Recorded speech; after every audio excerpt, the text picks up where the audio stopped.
So this video is in response to the class request that I do a video that walks through the piano tuners exercise, specifically how to integrate that into the Python structure that you see behind me, which is what we're going to see when we're working with Python files in the future, and we are working in our labs as well. So it's worth some time to look at what's actually happening here.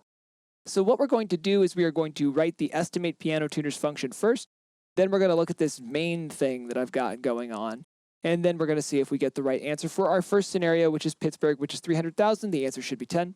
Let's go over some of the assumptions that we're looking at first here. So the first assumption is that the population divided by 3 being an average number of folks in a household, will give us the number of households. Now, the number of households then, we also, basically from a statistic that I gave you, extrapolated that 1 out of 10 of those should have a piano, so 10% of that. So that's the way we get to the number of pianos that exist. Now let's take care of the tuners part. So a tuner, any piano tuner, works 5 days a week, tunes 4 pianos a day, and does so for 50 weeks a year. They get 2 weeks of time in the year that they are not tuning pianos. So those are kind of the given circumstances of the problem that we are going to solve. So let's first look at how we might actually put together those things into a function that is going to help us when we run our main program, because that's one of the uncertain quantities. So if you haven't yet derived the solution to that, and I'll give you the answer again, is 10 for the number we're going to use, 300,000. What I would do is take out a piece of paper, pause this video, take these quantities, and work with them a little bit so that you can begin to understand the process of what we're about to do. But I'm going to show you the solution to this specific problem that should help you with your window washer problem if you are running into issues. So let's dive into looking at the code here. So the first thing I'm going to do is address this to-do here. This to-do asks us to write the estimate piano tuners function. Now I know that I start with the def keyword and I say estimate piano tuners, and I need to provide some parameters here, at least one. And the one that we know about is we're saying for any given size of a city, we can do this process. So the one thing we don't know, we know all the numbers for the tuner, we know all the numbers for calculating from population the number of pianos that exist in a given city. What we actually need to pass this is we need to pass the population, because that's the one thing that we will just not know. That's one thing we have to work on to derive. So I'm going to do this in some combined steps here, though if you break it out into multiple instructions, nothing wrong with that whatsoever, as long as your order of operations is correct. The first thing I'm going to do is I'm going to define the number of pianos as 1/10 the population over 3. So the population divided by 3 is what it gets me, again, households, and 1/10 of that is the number of approximate pianos that there are in the city. Now I'm also going to say tuned is my next variable that's going to tell me how many I actually can tune in a given year. And that is going to be the 5 days a week by 4 pianos a day by 50 weeks. So I'm just going to do all 3 of those operations at the same time here. And here I have those 2 things that I was describing when I was talking about our quantities, the number of pianos, the number of tuners.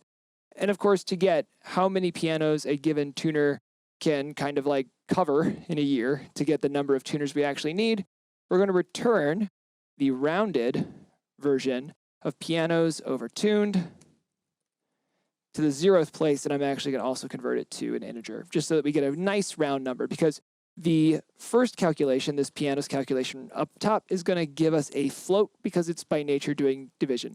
And as we know, division in Python automatically promotes variables from integers to floating point decimals, so we want to provide back an integer as well, because I can't exactly have 0.2 piano tuners. Can't like divide a person like that. So we're going to round it, and then we're going to convert it to its integer, so we have a full number. And again, this number should be 10. Now, in terms of just the piano tuners, that's it. That's all we need to do. This takes all of our givens and puts them into a form that allows us to know that there's a certain number of pianos in a year, divided by the number that we possibly can tune. We can know how many tuners there should be to service that population. So that's what we get off this first function. Now, the wild card here is this next part, this idea of the main function. So now that we know functions, I threw this curveball at you to see how many folks could sort of grok how to do this given what we understand about functions. I'm actually going to talk about the last set of instructions first, and then we're going to go up to the main. So this last set of instructions is basically something that says if I just run the program, run the main function first. So everything that we are doing should go in the main function. It should live inside that function as just base functionality. Now this means calling estimated piano tuners, this means taking inputs, this means doing anything that we actually want the program to coordinate.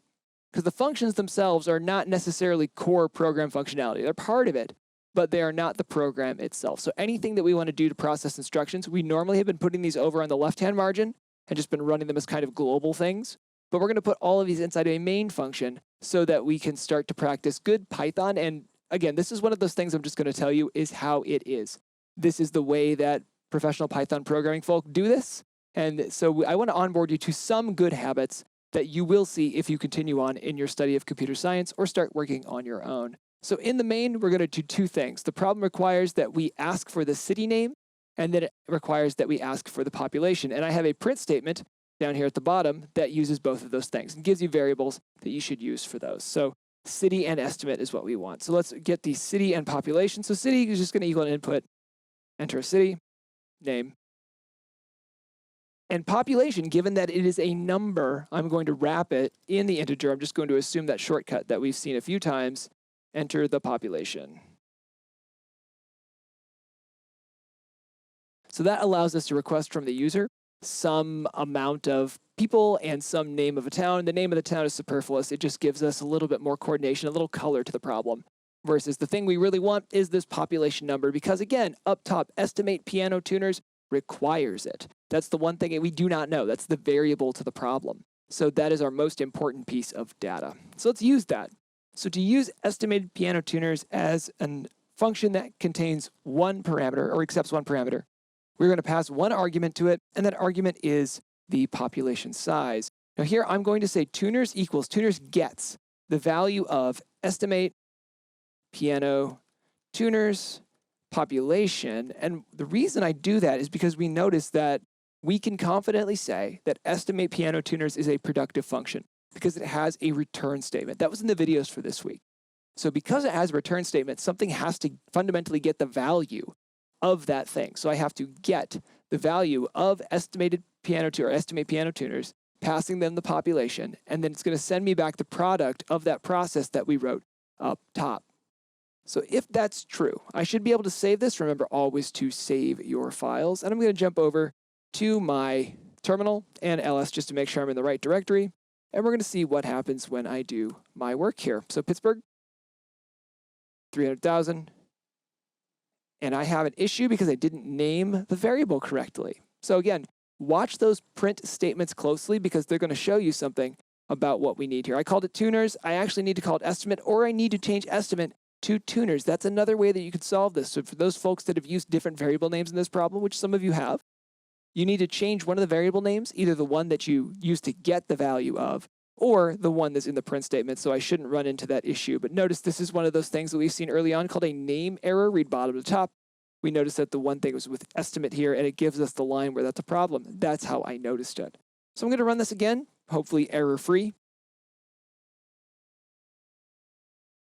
And that's 300,000. And in Pittsburgh, there are 10. So in Meadville, we should see something like 3,000 folks. City's not named 3,000, so I'm just going to Control-C that. And 3,000 folks, there are really kind of 0, but there's probably some decimal. I just rounded it out. So again, 0 piano tuners, maybe they come down from, I don't know, Erie. Let's find out. And they might, if there's sort of like one piano tuner hanging out in Erie. So this gives us the ability to be able to, again, solve our problem. I'm going to go back over to the code just so that we can look at it while I'm finishing up my talk. So this was a relatively short Fermi problem. It was one in which I gave you some of those givens and talked about the process of how to solve it, and then went through the practical part of this new main thing, which whenever we run our program, you notice what happened here was that what happened in the main function, or what I wrote in the main function, is what took place when I ran the program. And that's what that bottom clause is going to do. If we run the program directly, then main is going to work. All we need to know theoretically about this, we don't need to know the technical reasons behind it, or at least the practice reasons behind it. All we need to know is that this is how the Python programs we write in the future are going to be structured and how we should use them. So if you had issues with this, please feel free to schedule office hours. Again, my link is chompy.rs/office-hours. I have hours available every day. I'm glad to talk about this problem with you on Discord as well. So please feel free to message me. Feel free to schedule some office hours. And I look forward to seeing your solutions to the next problem about the window washers.